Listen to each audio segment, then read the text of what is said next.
to my guides and tutorials. We're not doing a guide today, we're doing a quick van tour of the van that I've been working on over lockdown. So we'll start off at the beginning. It's basically just the front end of the van. It's fairly standard. There's nothing been done inside here, so when it's converted to sleeping arrangement, I've got a cover that goes around the windscreen there. It makes it a little bit private for my daughter. I've got a mattress type thing that goes down here, and then she's got a blanket and that on top, and that's pretty much her sleeping arrangement. That's her bedroom when we're in night mode. And now, as you can see, I've put windows in the side and I've put windows in the rear. So the scary part of doing this build was actually cutting out the panels to fit these windows. But I just watched a few tutorials on YouTube, built up my confidence, and I just set about it. So basically it's just a case of drilling the holes. To make the corners, you just cut it out with a jigsaw, and it's best to have somebody at hand to actually help you lifting the glass into place once you've got the adhesive and whatnot, because I don't think you have a lot of time between that starting to set and getting your window in place with the handles that go onto the glass. Another cut that I had to make in the vehicle was round about here where you've got your socket for your mains power electrics. This was the first cut I made in the vehicle, and it was quite daunting to say the least, to start cutting a hole in a perfectly straight van. But basically I put that in, and I've got my consumer unit inside the van for the electrics. So inside the back of the van here, it might be a bit of a mess, I don't know, I've not tidied it, but I've got a couple of storage boxes just under the seat here.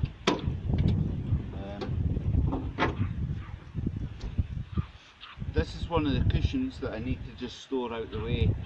This protects the TV and various bits and bobs that I've got at the back of the van. I'll just poke it through there out the way just now while I tell you what's going on here at the back end. So I've got a 12-volt TV on a swivel bracket.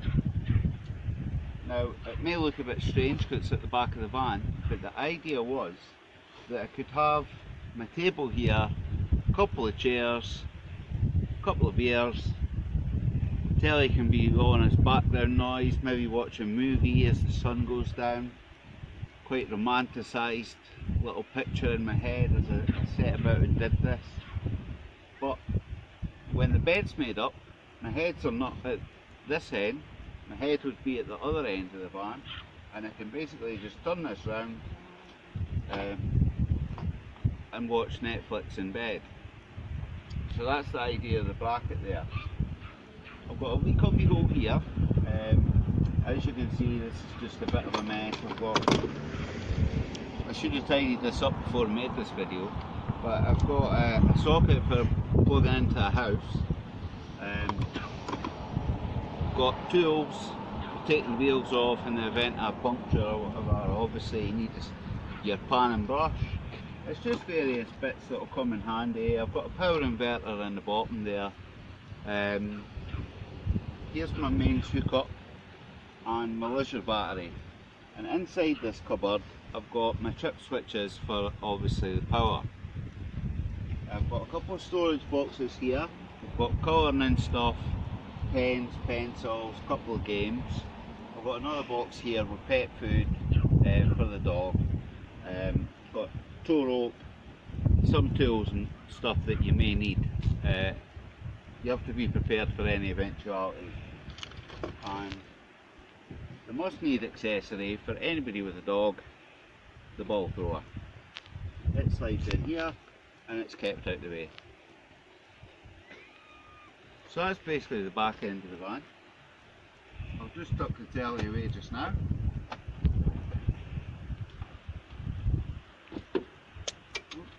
Easier said than done.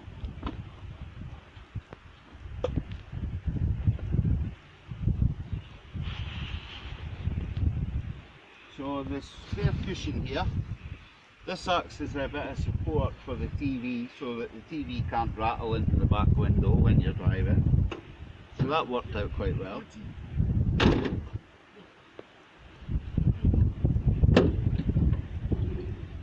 So inside the main body of the van, it's a work in progress and it's probably a tip.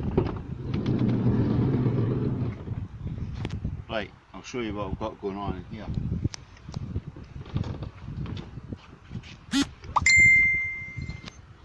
So it's a basic standard layout with the units down the side and a rock and roll bed. Now the rock and roll bed is actually an IKEA rock and roll type bed. It's not actually meant for a vehicle. So to build that, all I had to do was extend the feet, put it on platforms. So it works just the same as any other rock and roll bed. You just lift the front end up, you roll it out, and that's your bed. I'm not going to go and do it just now, but that's pretty much it. The bed fills up the whole space of the van. There's a wee space at the front and a wee space at the back. I tend to get into the bed from the back door and I leave the side door shut. I've made a couple of covers and I'll show you. These are just sitting here. Now as you can see, I've not got around to fitting curtains or anything yet, so I just used some of the insulation wrap that is underneath the carpeted layers. So I've doubled it up, so when it's in nighttime mode, all I basically do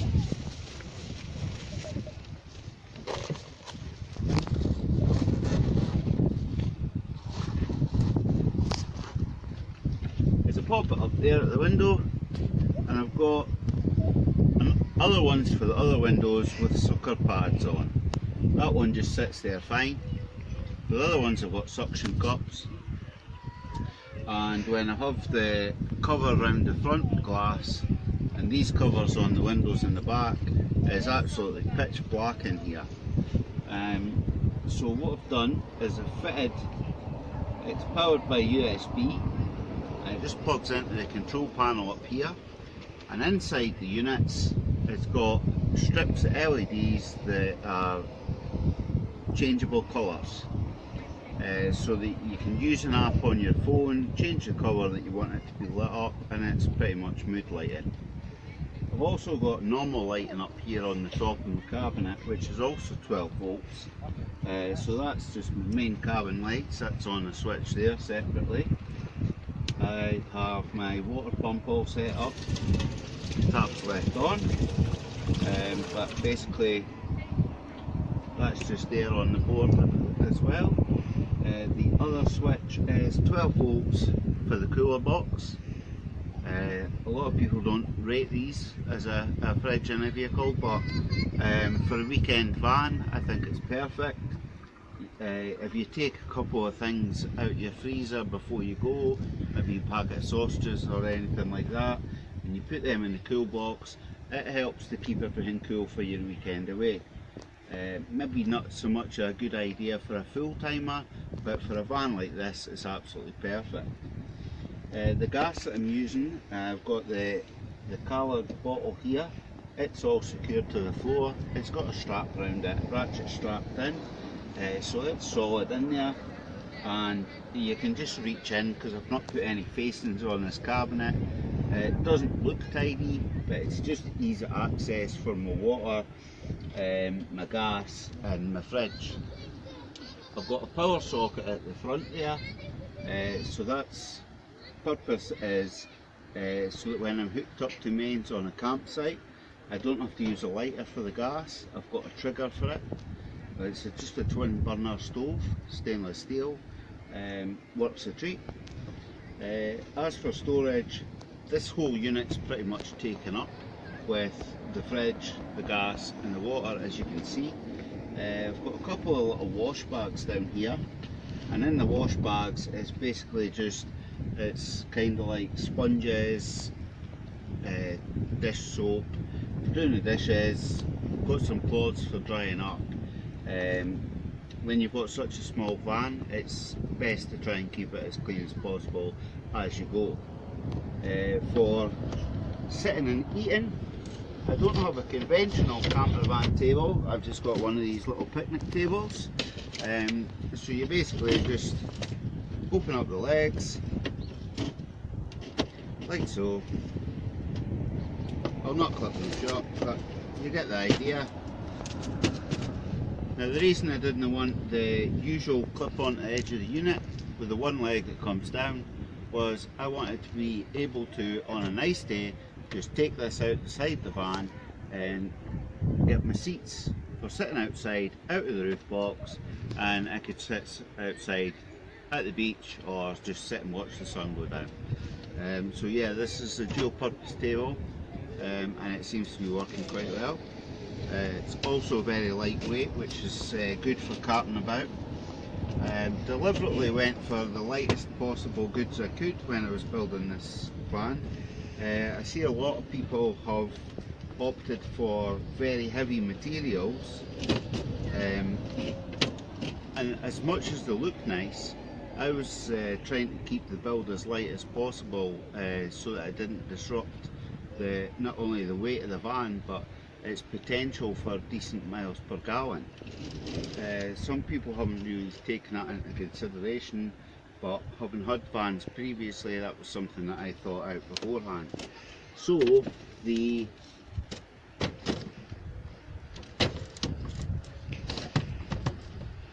material that I've used for this is actually quite strong, but it's only 10mm thick, and it's a plastic coated sheeting.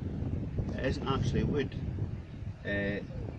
You can see how light it is. I can move it there where it's not screwed into anything, but it's actually still got the strength that's required for your sink and your cooker and everything. And you can just spray kitchen cleaner on that, and the dampness doesn't affect it in any way. It's basically waterproof, it's wipe clean, brilliant material. I don't have any information for any of the viewers on where to get it. I actually got it from a friend who had basically used it for a different purpose, so it's recycled material that I was able to acquire, which has worked out quite well. I've reinforced it slightly with these edging strips of aluminium, so I've got a strip along the bottom and a strip along the top. I've actually not finished with my edging. As you can see, there's some of the edges aren't quite finished off. I have got some more of this edging strip which I need to cut to length and fit at a later date. But the van's a work in progress, as I've said before, so there's still a few bits and pieces that I still need to do. Underneath this seat, and as you can see, there's boxes in the front there. So this box here is where I keep my dry foods, and it also doubles up as a spare seat with just the addition of a cushion there. So basically that's a little bit of storage there, crisps, pastas, stuff like that, different various tins. But it also doubles up as a little bit of a support for this bed. So when the bed runs out, it's an ideal support basis for this corner edge, which needs just a little bit extra support for my weight, to be honest, because I'm quite a heavy lad. I've got another box underneath here, and that's basically all the stuff that you possibly need, your pot, your plates. I didn't go for melamine. I've had it before, and I know it's quite a good material. This is actually made from bamboo, believe it or not, which I thought quite nice, and it's lightweight. It's a similar kind of stuff as melamine. I've got the melamine cups, but yeah, I just thought they were quite interesting.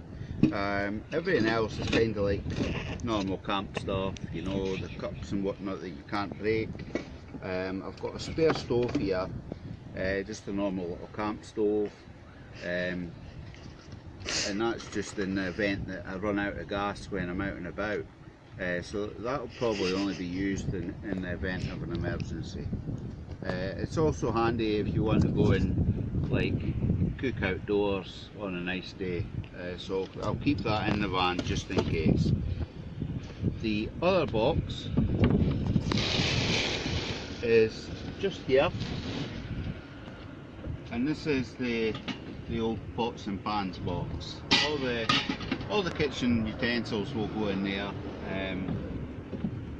because pretty much I've got nowhere else to keep them. I've got a peg box under the seat here which doubles up as a cutlery drawer. So I've got like all my cutlery in there, and my spray oil for when I'm doing my fry up. And I've got my lighter for the cooker when I'm not plugged into mains, because you can also light the gas without the trigger. So yeah, if you're off grid, you can still use the cooking facility, which is quite good. I'll just pop this back. Now, no camper van or day van is any good without an emergency toilet facility. So just under here, as you can see, I've got a little portal loop, and it's just held in with a bungee there to stop it sliding back and forward when I'm driving. I've not used it yet, but I just thought it would be handy to have in the van. At the back here, I've got a cupboard that you would think would be full of clothes. I've opted to keep all my bedding in there. One of my cushions is up here, but everything else is fitted in there nicely. So that's all shut out the way. That's pretty much it inside here. So yeah, I've done my lighting, my storage. It's pretty much all explained.